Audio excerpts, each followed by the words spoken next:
right, ladies and gentlemen, welcome to another episode of your favorite Reactionary Opinions. The three famous reactionaries are here and ready to lay down some trigger juice for all the guys out there, all the highly triggered people. D-Dog's, yeah, what's going on there, D-Dog? Oh, doing good. Just setting down my trigger juice right now, so I'm ready to go.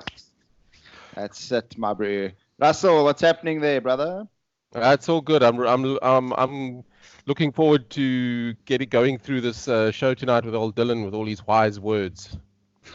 That's fantastic. That's fantastic. I myself am actually on a Facebook diet, or Facebook, what do you call it? Detox. No more Facebook. I prefer to now spend my mornings reading my Bible, which for me is far more productive. We've got a topic and a half for you today, guys. We're going to be running through this one quite quickly. So in the, 20 minutes, I guess, we can crack it up and go into some interesting topics of discussion for this evening. But I'm rambling right now. So, you know what? I'm going to let Dylan. This topic is pretty close to his heart and his high IQ heart. So I'm going to allow him to sort of ease this one in, and then myself and Russell will just add some trigger juice every now and then. Nice spritzing of trigger juice. Yes, just what we need. All right, so basically what this is about is today's topic is going to be the apparent unsustainability of secularism in societies. So what do we mean by that? So as we probably all know, in mass pop culture, there's this big push for secular society. So if you have religious beliefs, they should be over here, tucked away, where they don't interfere at all in the public space or how you interact with the larger society. If it works for you, good, but don't share it with me. That sort of attitude. So secularism and atheism, not atheism so much anymore, but atheism sort of falls under this umbrella of secularism. And what do I mean by secularism? I mean atheism, agnosticism, this sort of very, what would you call, marginal religious person. So, the Christians in name only, kind of like, rhino Republicans, Republican in name only, that sort of thing. Or the person who's really into, I'm spiritual and I have these crystals, but I'm a total degenerate and I love to do...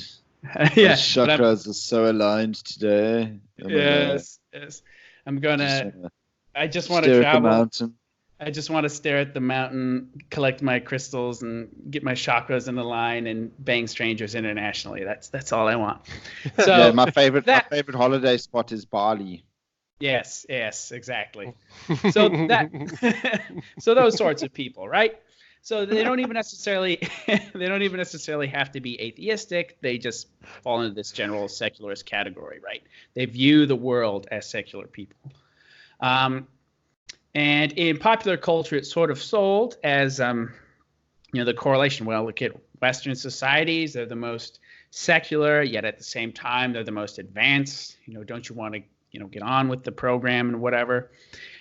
Secularism is sort of quintessentially liberal. It comes, I would argue, out of the liberal tradition itself, and it sees itself as tolerant. Falls in this line with what is called the Whig theory of history, and that's Whig with an H. And what the Whig theory of history is it's basically the notion that history is perpetual progress. So we go from, down here, savage societies and whatnot, and we're getting better and better and better, and things are getting more awesome with time. So it's kind of like a sort of an inherently progressive view of history and society. And linearly, of course, linear progressivism. Yes, linear progression. And there's this sort of deference to the Enlightenment, whatever that is, in sort of the popular zeitgeist.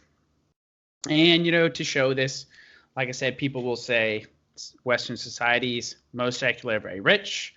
And they'll also show figures like, well, if you look at academics, the non-committed religious or religiously unaffiliated, or atheists are overrepresented in the academy. So, smart people, they're secular.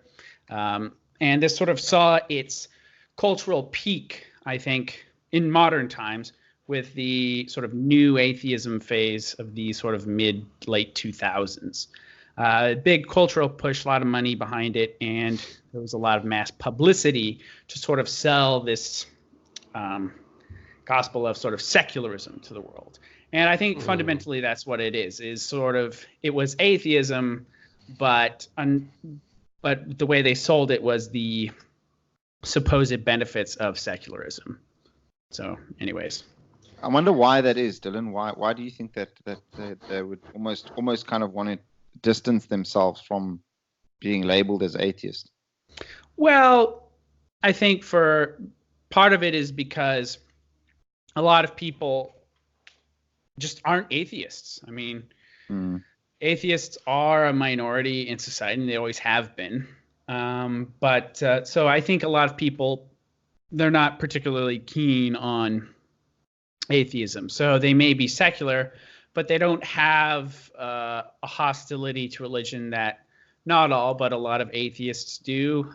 They do believe in some sort of transcendent element to life.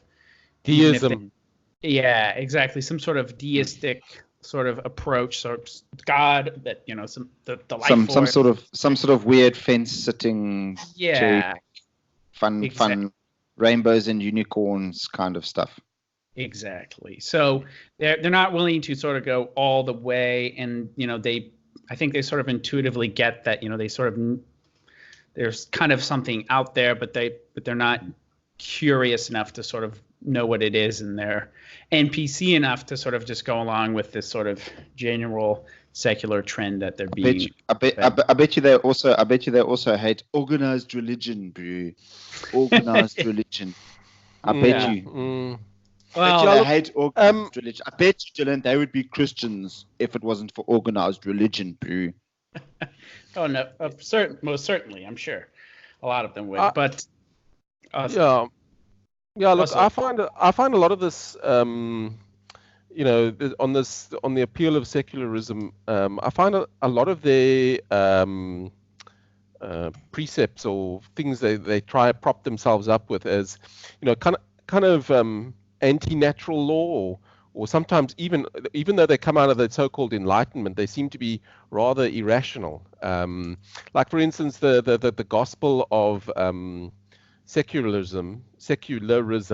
Basically, it's got this. It's essentially it's trying to create a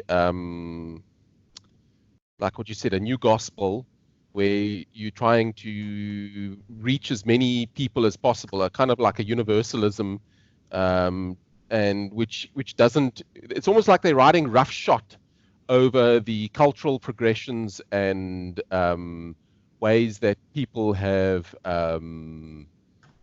developed in different parts of the world over different periods of time.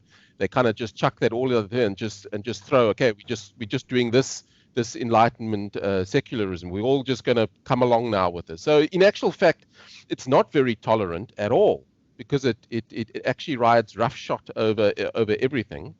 In other words, what I'm saying, it doesn't respect what is plainly evident, which means it's actually anti-natural law, and it is therefore very anti-rational. That's my first point on this sort of thing. But and then on the social sciences, well, not just the social science. I mean, like what you said. I like what you said, that the new atheism reached its mid 2000s. That was when we reached. That coincided with peak Richard Dawkins as well. Yeah. So any comments what you've got on what I said? No, I think that's kind of it. It's I think I'd agree with you. It's just, I think for most people, they're not even really sort of thinking about these things a lot. Most people just kind of, they just sort of go with sort of whatever. And even though they might not buy whole hog into the atheism, they don't particularly engage with it at a deep level. I mean, you can look at this with statistics about, how many people actually, they'll just see the headline in an article and I'll accept it, but they won't actually click it and read it. That sort of thing. You know, there's so many things to see that people are sort of, unfortunately, kind of these herd critters that just sort of go with, all right, okay, the world's going this way, I'll follow. And so, yeah. Quick question, Dylan. Why do you think the sort of spiritualists and like I used to call them chakristas and the atheists and stuff, why do you think they have such an appeal to a secular society? Is it because they maybe truly believe that it is a tolerant society? Is that probably the only reason why they find it so appealing? I think personally it's probably, so you got two kinds. You got the genuine people who have a hard time believing, right? And they might just sort of, from their perspective, maybe quite rationally, just not be able to believe in a deity. But I think for most people, what it is they want something that's spiritual, but without any sacrifice, any obligations on their end, or any restrictions on what they might or might not want to do. So no organized religion then, huh? Yeah. So it's like, yeah. So it's basically they want liberation, but at the same time, some sort of transcendent element that they can kind of grab onto. So they kind of want to have their cake and eat it too. Basically. Liberty at all costs. Yeah. At least in their own personal lives, and so and how they live it. But anyway, so let's get on to the next point. I guess we're trying to keep these nice and brief for you. But so let's go on to the second point, the unsustainability part, right? So all this goes to sustainability, right? We're all about sustainability these days. And the sustainability. Yes. Please don't talk to me about sustainability. No plastic straws for you, Russell. Saving the environment one plastic straw at a time. Yes. So basically, is this sort of outlook, this sort of secularist outlook, sustainable? And let's just sort of look at the raw birth numbers. So contrary to what people might think, while new atheism kind of had its peak in the West fairly recently, the fact is that more people internationally identified as atheists or agnostic around 1970. Now, this is probably due to the existence of the Soviet Union and Mao's Cultural Revolution around the same time.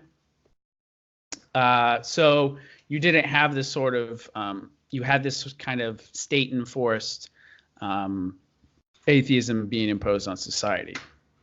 Mass indoctrination, very hostile, anti-religious. And it was long enough after the revolution in Russia, at least, that a lot of the older people were beginning to sort of die off, and you had the new generation being brought up in this anti-religious milieu. It could have been also a little bit of the hippie movement and stuff in the US as well, that heavy, hyper, weird spiritualism kind of stuff. Yeah. And so while agnosticism and religious non-affiliation are on the rise in certain Western countries, specifically the United States and France, these people, they do tend to be sort of spiritual. They're not like flat out atheists. But the thing is, this trend for religious unaffiliation, this sort of secular, like airy-fairy, do what works for you, man, sort of mentality, is not set up for success. So basically, if you look at global population trends over the next 40 years, so between about 2010 and 2050, the global population of Christians is set to go up quite a lot, from about 2.17 billion to almost 3 billion, while the Muslim population is going to explode from about 1.6 to 2.75 billion. Meanwhile, the number of religious unaffiliated will increase marginally, but as a proportion of the total global population, they're going to go down further. So basically what we're seeing here is that in terms of raw demographics, and demographics is destiny. If you live in a society where, for instance, all the religious people or all the secularists aren't having kids, and the religious element of a society is outbreeding them, sooner or later they're going to have less and less. The secularists are going to have less and less influence on the wider culture as their numbers, as a percentage of the population, begin to decline. So, and this is true not only in Western countries, but also in certain Eastern countries, which have been thoroughly secularized. Places like Japan, South Korea, Taiwan, Singapore, all these places have notably below replacement levels of population or of fertility. So I remember in Taiwan, it was something atrocious, like 1.5 kids per woman. I mean, they're due for a demographic crash. I know in Japan right now, they sell more adult diapers for the elderly than they do for babies. This is not a sign of a healthy society. So the thing that's different, of course, about these East Asian countries is they tend to have fairly stringent restrictions on immigration, whereas Western countries do not. So it's going to be interesting to see how this plays out in both societies. But at the end of the day, I mean, the future belongs to those who show up for it. And secularists apparently won't be, at least not that much. Well, I think in the Asian countries also it's more sort of, I guess, no, not really. A lot of the times they did have sort of restraints on having children and that sort of thing as well. In China they did, yeah. Mainly because of the communism and stuff, but right. But most other Asian countries, if you look at like the Philippines, which is predominantly, as far as I know, a Catholic country, very strong Catholic country, they have tons of children there. Right. It's very much promoted. Right. So there you have the blatant, way ups in Asian countries, the countries that are traditionally Christian countries, and the countries that are secularist countries. The countries that are secularist countries don't generally have many kids, and the countries that are Christian countries have tons of kids. No, that's absolutely true. And the one thing that I'm going to add to this, I guess, sort of my last point, is the one exception to this that you see in more or less secularized or secularizing countries is for the fervent religious practitioners. So I was listening to a lecture by one of the few non-Marxist sociologists by the name of Rodney Stark, and he was looking at demographics in Europe. And the one group of Europeans who was having notably above average or above replacement levels of fertility were frequent or regular church attendees, which were identified as people who went to church. I think it was at least once a month or once every 2 weeks on average or something. But your average thoroughgoing churchgoer, the person who really believes it, in Europe today, even though they're a minority of the population, they're the only ones who are having kids. And you're seeing the same phenomenon in the Jewish community as well, where the Orthodox Jews over time are going to displace Reformed Judaism just through sheer numbers of births. Correct. And so it's going to be interesting to see what effect that's going to have on European and Western civilization as well, where the truly believing religious individual will, over time, maybe demographically, maybe the real replacement is going to be a Christian one of non-believers in some of these societies. Correct. One thing I wanted to chime in here with, you mentioned that atheism reached its peak in 1970, according to a 2010 study. Now, when it comes to demographics and atheism, etc., an interesting thing, in 1970, we were right in the middle of particularly in North America, we were right in the throes of the sexual revolution, right? Oof. And Yeah. And one of the interesting things was in 1962, for the very first time, the birth control pill was introduced. Okay. Now, obviously, what would then happen, and now traditionally very close marriage, husband-wife marriage were very closely linked to, they were basically intertwined with religion. Okay.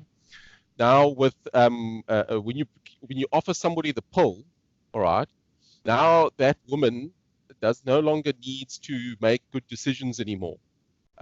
So it's basically it's the beginning of casting off things, casting off so-called restraints, and it starts with your restraining yourself sexually, all right, in order to make a better decision.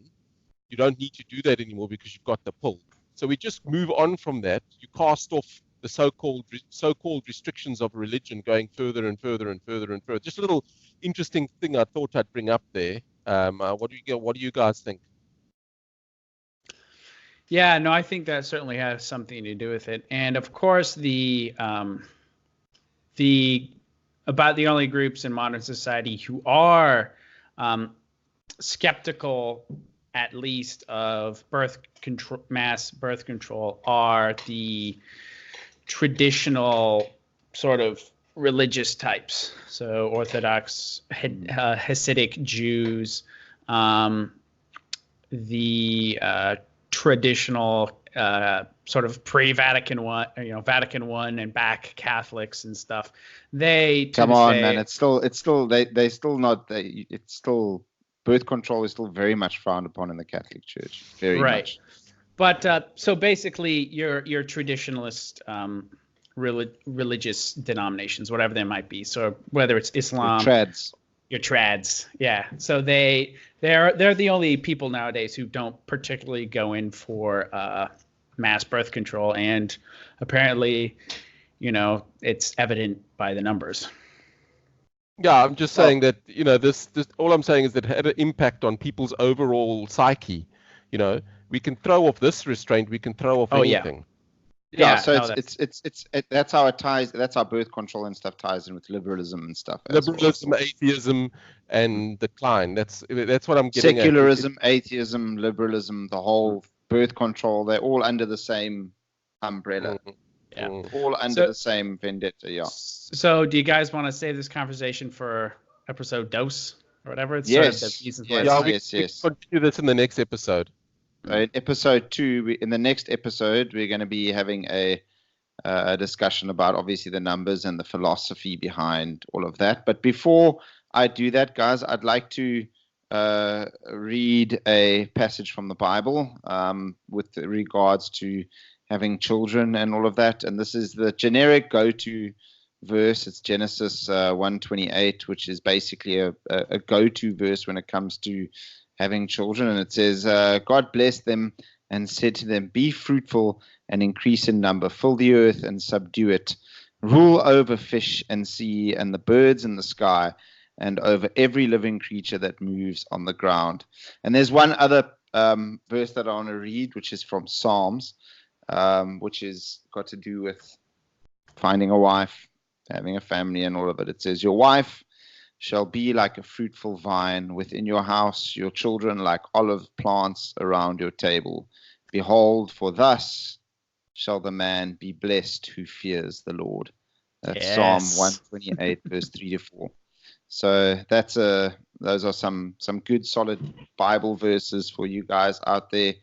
Go and read your Bible, guys. I've been focusing on it a lot. It's changing my life quite drastically, and I'm enjoying every step of it. Awesome. Anyway, Russell, do you have anything that you wanted to say in closing? No, I've just brought up my little bit there. I'm happy with everything that's been said. I just wanted to add my little thing of what I thought about the pill and the sexual revolution. Yeah, that was bang on, Russell. You hit the nail right on the head over there, huh? Good point. Dylan? Nah, man, this episode, I was just sort of interested in getting in the numbers and the correlatory relationship between secularism and low birth rates. Cool. So we'll get that into the next episode. Thanks for listening out there, guys. Remember to like, subscribe, go check out our Facebook page, and Dylan's Twitter is getting more and more dank as the days are old. So go and check it out. Thank you so much for listening, guys. Stay reactionary out there because God wills it. God wills it.